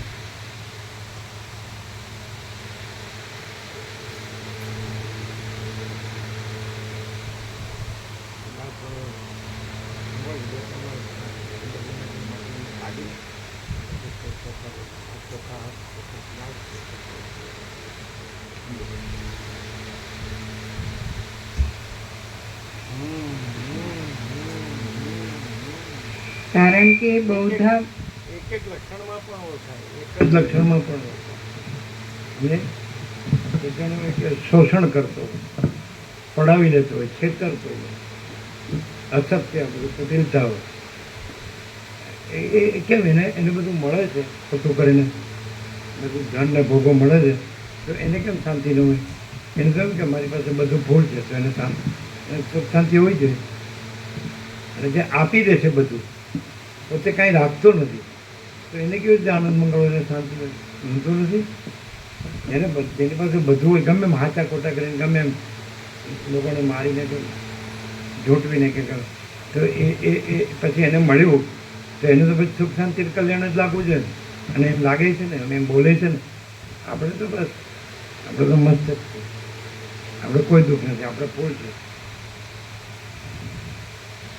તો એને કેમ એને શાંતિ કેમ ન, આનંદ મંગળ કેમ ન હોય જ કે મને આનંદ છે? તો એ ગમે તે કોઈ ગમે તે કે એમ કે એકદમ પાકા હોય કે અમારે આનંદ મંગળ જ છે, અમારે સુખ સુખી જ છે. એવું ન હોય કે અમે આ કાંઈ નથી, એમ જ ખાલી ખબડીએ છીએ, એવું ન હોય. એની ભ્રાંતિ એવી હોય કે જે જડ ભ્રાંતિ છે એ જ એની સુખ ભ્રાંતિ હોય. અને ચૈતન્ય શાંતિમાં જળ ભ્રાંતિ ન હોય, પણ એમાં જળ ભ્રાંતિ ન હોય એટલે એની પાસે કાંઈ ન હોય. જળ ભ્રાંતિ છે એ કાંઈ ન હોય, કારણ કે ચૈતન્ય શાંતિ છે એ તો જળ ભ્રાંતિનો વિષય નથી ને. જળ ભ્રાંતિની દ્રષ્ટિ હોય એ પણ ભ્રાંત દ્રષ્ટિ છે, તો એનો એ ચૈતન્ય શાંતિ વિષય નથી. એટલે એને અતિન્દ્રિય ચૈતન્ય અતિન્દ્રિય અનુભૂતિ, કારણ કે ઇન્દ્રિયો જળ છે, વિષયો જળ છે, એનું સંવેદન જળ છે. તો એ આખી આભાસ ભ્રાંતિ જળ ભ્રાંતિ એનામાં કાંઈ નહીં. અને એ અનંત શુદ્ધ અનંત પૂર્ણ પરમ ચિદાકાશ પરમ શાંતિ, તો એ તો આનો વિષય નથી અને એનામાં આ નથી. તો એ હોય તો આ કાંઈ ન હોય, તો એને એમ લાગે આની પાસે કાંઈ નથી. અને એ કાંઈ નથી એ જ એને બધું લાગતું હતું કે મારી પાસે બધું છે. આમ તો ઠેકાણું પડે જ નહીં ને, મેળ જ ન થાય, અને કોઈ રીતે ભાન જ ન થાય. અને એમ થાય કે કાંઈ ન હોય એટલે તો કાંઈ ન કહેવાય, બધું હોય જ બધું કહેવાય. વધુ ધન હોય, વધુ ભોગો હોય તો એ જ બધું કહેવાય. મરી ગયા સુધી એનું જ કરે, તો પછી કેવી રીતે? જો વસિત પાસે ક્યાંય નથી, ક્યાંય કાંઈ નથી, જો ધન ક્યાં? સનકાદિક પાસે કાંઈ નથી, હનુમાનજી આગળ કાંઈ નથી, યાજ્ઞવલ્ક્ય અષ્ટાવક્ર આગળ કાંઈ નથી, અષ્ટાવક્ર આગળ રમણ મહર્ષિ રામકૃષ્ણ પરમહંસ આગળ કાંઈ નથી, જ્ઞાનેશ્વર આગળ કાંઈ નથી, એની પાસે કાંઈ નથી. જો મીરા આગળ કાંઈ નથી, એ તો એને છોડી દીધું.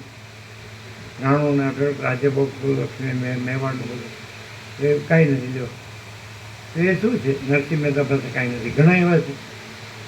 ઘણા હોય છે બુદ્ધ પાસે કાંઈ નથી, મહાવીર પાસે કાંઈ નથી, નાનક પાસે કાંઈ નથી, જરસુદ પાસે કાંઈ નથી, જીસસ પાસે કાંઈ નથી, બાબાજી પાસે કાંઈ નથી.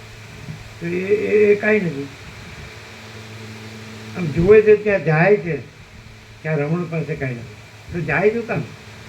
અને એને લાગે છે મારી પાસે બધું છે, તો પછી કાંઈ નથી પાસે હું કામ જાય? ચલો સમજાતું નથી. એક જોવા જેવું કે જે માને છે મારી પાસે ફૂલ છે, તો કોઈ એવોને જ માને છે કે જેની પાસે કાંઈ નથી. તો એ કઈ રીતે એને એને એટલે ભાન નથી થતું કે હું મારી પાસે ફૂલ છે એમ માનું છું, પણ કાંઈ નથી એવા પાસે જાઉં છું. તો એમાં શું હશે? એવું જેવું દર્શન આપે ને બધું એવું દર્શન આપ્યું કે એમનો કઠિયારો હતો તો સાદા લાકડા કાપીને ગુજરાત માન ચલાવતો. પછી પેલા મહાત્મા મળ્યા તો કે આગળ જાશો ચંદનના મને, પછી આગળ જાશો એમ કે એટલેથી રોકાવણ નથી કીધું. તો હીરા માણેક મોતી રત્નો નીલમ પરવાળા સોના ચાંદી અને ખાંડ એટલે માલામાલથી. તો એને પછી એમ વિચાર આવ્યો કે આ માણસ છે એની પાસે કાંઈ નથી અને એ મને એ કાંઈ લેતો નથી ને એ મને બતાડે છે, તો એની પાસે હું છે એ નથી ભાન થતું. હું એમ માનું મારી પાસે ફૂલ છે અને હું કાંઈ નથી પાસે જાઉં છું, તો એની પાસે હું છે તે મને એ બધું બતાડે છે ને એ પોતે તો કાંઈ લેતો નથી, એને કાંઈ જોતું નથી. તો એ આવું મૂળને જડ થઈ ગયું કે ભાન જ થતી. તમને ખ્યાલ આવ્યો? ખબર પડી ગઈ આ દર્શનમાં? તમને પડી ને? એ બધું બતાડે છે કે આગળ વધો તો ચંદનના વન, હે બધી હીરા માણેકમાંથી રત્ન નીલમ પરવાળા સોના ચાંદી ખાંડ. તો કે એ પછી એને એમ થયું કે આ બધું મને બતાડે છે, એને તો કાંઈ જોતું નથી, તો એની પાસે હું છે નથી થતું. હું એવો થવા જાઉં થાળો ભિખારી થઈ જાઉં. નિકાલ બરાબર છે, એ રીતે બરાબર છે. આપણે આપણી ન્યાય જ અટક્યો. કોમન સેન્સ હોય ને તો ખબર પડે. અને જો આની પાસે કાંઈ નથી તો એની પાસે ન આવવું જોઈએ. તો મારી પાસે બધું છે અને આની પાસે કાંઈ નથી, તો બધું છે વાળા એ કાંઈ નથી વાળા પાસે હું કામ આવવું જોઈએ? ન આવો તો સૌથી વધુ સારું. 5 બોર્ડ તો બનાવ્યા એવા 5 દિન, આમ તો અસંખ્ય બોર્ડો પણ એવા 5, દરેક 5.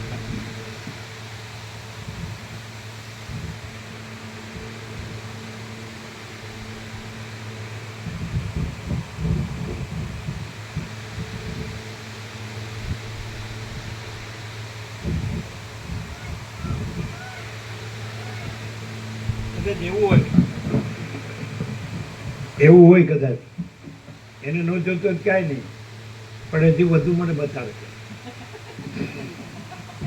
જાતો વધુ ક્યાંથી કાઢવું?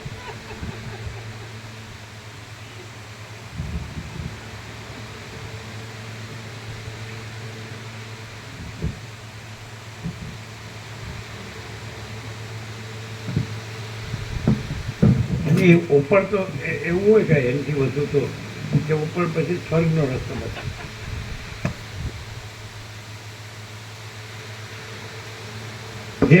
જે કામના વાળો હોય ને એને કોઈ દિવસ બતાડી શકાય નહીં. જે ઊંચો લોક કોક બતાવે ભૂર્ભુવ સ્વ મહ જન તપ સત્ય.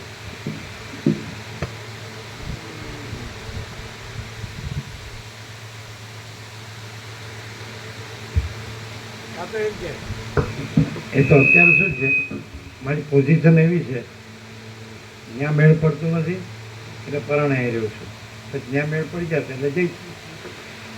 એવું થાય. મારે જે જોવે છે એ હજી મારે જોવે એવું ત્યાં મળ્યું નથી. અને જો જેની પાસે ફૂલ હોય તો એમ થાય એ તો બધું ભોગવી લીધું, હવે થોડું આ જાણીએ શું છે બીજું શું ત્યાં અમે કહેવાય અમે તો અમારો તો તર્કોનો પાર નથી અને તમારો તો બ્રહ્મ જ્ઞાનનો પાર નથી.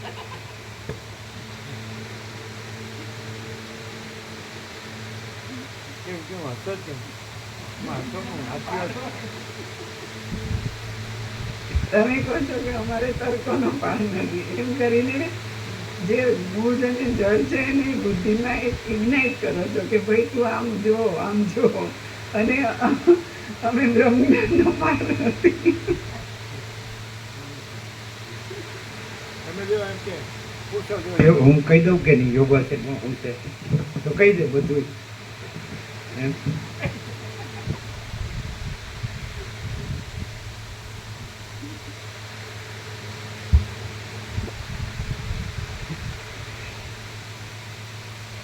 જ્યેષ્ઠ શર્મા આદિ બોલ્યા, હે વનની દેવીઓ, અમે તમને પ્રણામ કરીએ છીએ. તમે અમારા દુઃખનો નાશ કરવા માટે જ આવ્યા છો, કારણ કે બહુધા બીજાઓનું રક્ષણ કરવું એ જ મહાત્માઓનું કર્તવ્ય કર્મ છે. એમણે એ પ્રમાણે કહ્યું એટલે પછી તે દેવીઓએ પ્રેમથી તેમને કહ્યું, છે આ ખાલી આમ કર્યું એટલું જ છે, બીજાઓનું રક્ષણ છે. છે નહીં પણ આખું અનંત કોટી બ્રહ્માંડો, બધાનું કલ્યાણ અખંડ. એટલે આ બધું કલ્યાણ સ્વરૂપ પરમાત્મા નથી ને અકલ્યાણ વાળું કાંઈક છે ને એનું કલ્યાણ કરવું.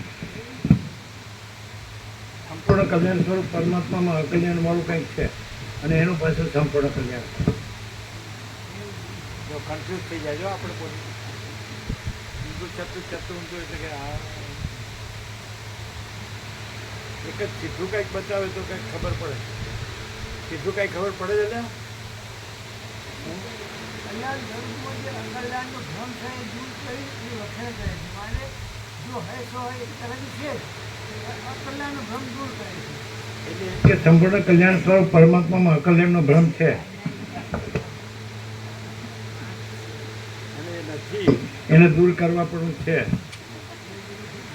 એને નથી એને ટાળવા પણ છે અને છે એને પ્રગટાવવા પણ છે. ભાઈ આ પ્રક્રિયામાં તો અમારે કાંઈ પહેલેથી મેળ જ પડ્યો નથી.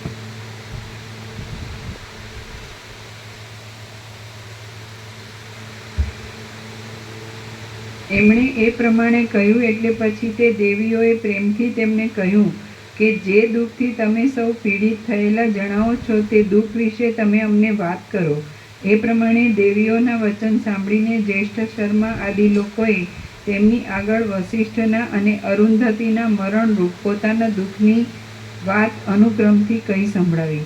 જ્યેષ્ઠ શર્મા બોલ્યા, હે દેવીઓ, અહીં પરસ્પર સ્નેહવાળા, સર્વને માન આપનારા, વંશનું સ્થાપન કરનારા અને બ્રાહ્મણની મર્યાદાના સ્તંભરૂપ એવા બ્રાહ્મણ જાતિના 2 સ્ત્રી પુરુષ રહેતા હતા.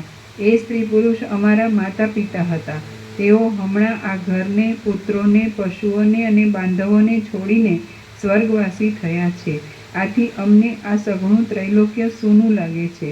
ક્ષણે ક્ષણે આ પક્ષીઓ આકાશમાંથી પોતાના શરીરોને પછાડે છે અને ભક્તિને લીધે આ ઘર ઉપર બેસીને મધુર સ્વરોથી અમારા મા બાપનો શોક કરે છે. ગુફારૂપી મુખથી ગુરગુર શબ્દરૂપ વિલાસ કર્યા કરતો આ પર્વત અત્યંત વ્યાકુળ થઈને નદીઓ રૂપી મોટી આંસુ ધારાઓ વહાવીને રડ્યા કરે છે. ઝરણાઓના શબ્દોરૂપી ચીસો પાડતી, ઊના પવનો રૂપી નિશાસા મૂક્યા કરતી અને મેઘરૂપી વસ્ત્રોથી રહિત થઈ જતી આ દિશાઓ અમારા મા બાપના શોકથી અત્યંત દુર્બળ થઈ ગઈ છે. ગામના સઘળા માણસો પછડાઈને સઘળા અંગોમાં ઘવાઈ ગયા છે. કરુણ રસથી ભરેલી ચીસો પાડ્યા કરે છે, રાખ થઈ ગયા છે, ઉપવાસ કર્યા કરે છે અને મરી જવાની ઈચ્છા કરે છે. વૃક્ષના ગુચ્છોરૂપી નેત્રોમાંથી દિવસે તાપથી ગરમ થયેલા હિમકણરૂપી આંસુના ટીપાઓ ધરતી પર પડ્યા કરે છે. ધૂળથી ઘેરાયેલી અને લોકોની અવરજવર વિનાની થઈ પડેલી આ ગલી વિધવાની જેમ જાણે આનંદવિહીન અને શૂન્ય હૃદય થઈ ગઈ છે. કોયલ પક્ષીઓના તથા ભ્રમરોના શબ્દોરૂપી વિલાસ કરતી, ઝાકળની વૃષ્ટિરૂપ આંસુઓથી ભીંજાયેલી અને અત્યંત ઊના પવનોરૂપી નિશ્વાસથી વૃક્ષ થયેલી આ લતાઓ પોતાના પલ્લવોરૂપ હાથોથી છાતી તથા માથાને કૂટ્યા કરે છે. તાપથી તપી ગયેલા શરીરોવાળો આ ઝરણાઓ શોકને લીધે પોતાના શરીરોના સેંકડો ટુકડા કરી નાખવા માટે મોટા ખાડાઓની છીપરો પર શરીરોને પડતા મૂકે છે. આ અમારા ઘરોનો સરસામાન વીંખાઈ ગયો છે, તેની લક્ષ્મી ઉડી ગઈ છે, સર્વ સ્થળે શૂનકાર વર્ત્યો છે અને સર્વત્ર ઘાટા અંધારા વ્યાપ્યા છે. એવા આ અમારા ઘરો અવશ્ય અરણ્યરૂપ થઈ ગયા છે.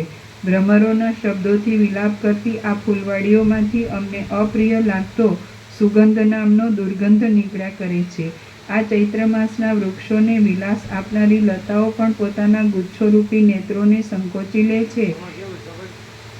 માણસ છે ને,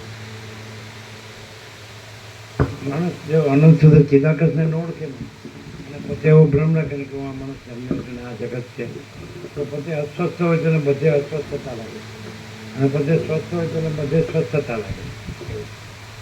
as you think so you become. અંગ્રેજી કહેવત છે ને કે તમે જેવા વિચારો એવા તમે બનો, એવું છે. તમને ભગવાનના સંપૂર્ણ દર્શન હોય તો ભગવાનના સંપૂર્ણ દર્શન જ હોય, ભગવાનનો સંપૂર્ણ આનંદ મંગળ તો ભગવાનનો સંપૂર્ણ આનંદ મંગળ હોય. અને પછી બધું અસ્વસ્થતા, અરાજકતા, અસમતુલા, સમજે, અસ્થિર, તો એવું હોય એટલે બધું એવું જ લાગે. આમાં કાંઈ નથી. અને ભગવાનના સંપૂર્ણ દર્શન છે, ભગવાનનું સંપૂર્ણ આનંદ મળે છે, તો એવું જ લાગે. એટલે જેવો ભાવ તેવો લાભ. એટલે જેનો બ્રહ્મભાવ હોય તેને બ્રહ્મલાભ જ હોય, અને જેનો પછી ભ્રાંતિ ભાવ હોય તેને ભ્રાંતિ જ દેખાય. કેટલું છે એમાં?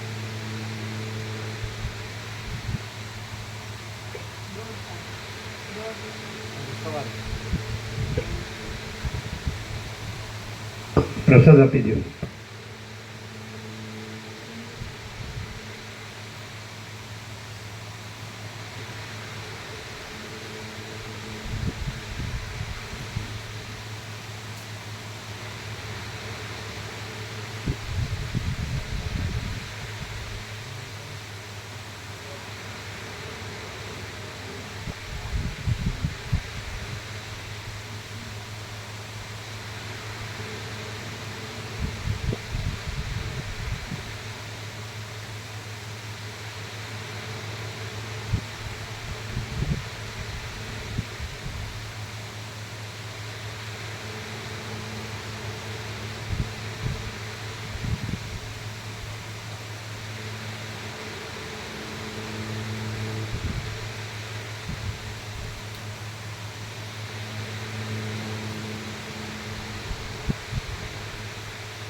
અપાઈ ગયો પ્રસાદ? અપાઈ ગયો?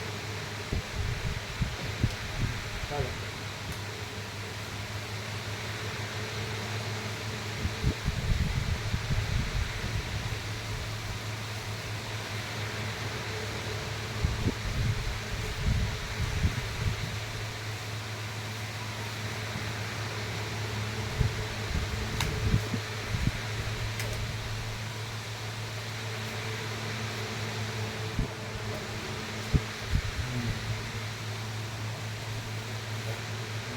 બરાબર.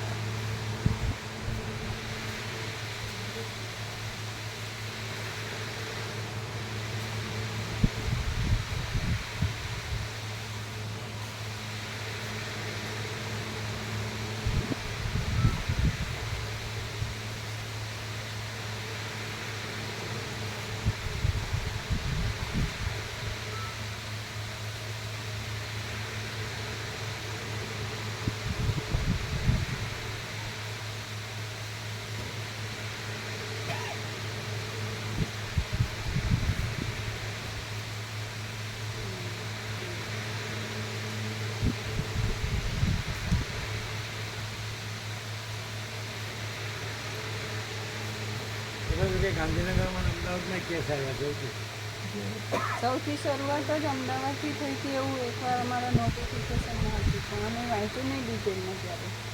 दिल्ली में ज़्यादा है क्या? महाराष्ट्र में जाता है, महाराष्ट्र में है। महाराष्ट्र में ज़्यादा है।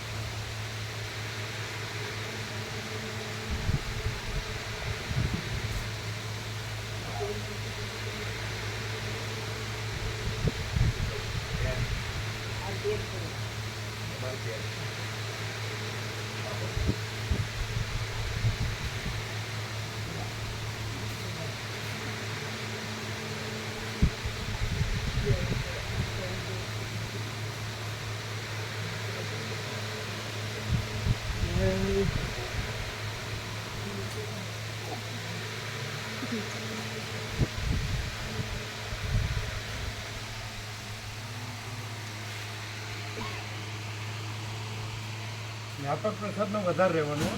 હા પછી રહીએ છીએ. ઓછા હોય બનવાના છે. હા અમારે તો થોડું હોય એટલે હા. ત્યાં વહેલું આવીને બેસી નહીં જવાનું. હા ખ્યાલ આવે ને? હા અમારે તો કેટલું હોય છે? હા ના બધાનું હોય એટલે વધારે રહેવાનું. અને તમે પાછું બીજું લખવામાં ને બીજું કરવામાં ન રહે પ્રસાદ ના અમે પ્રસાદમાં હતા.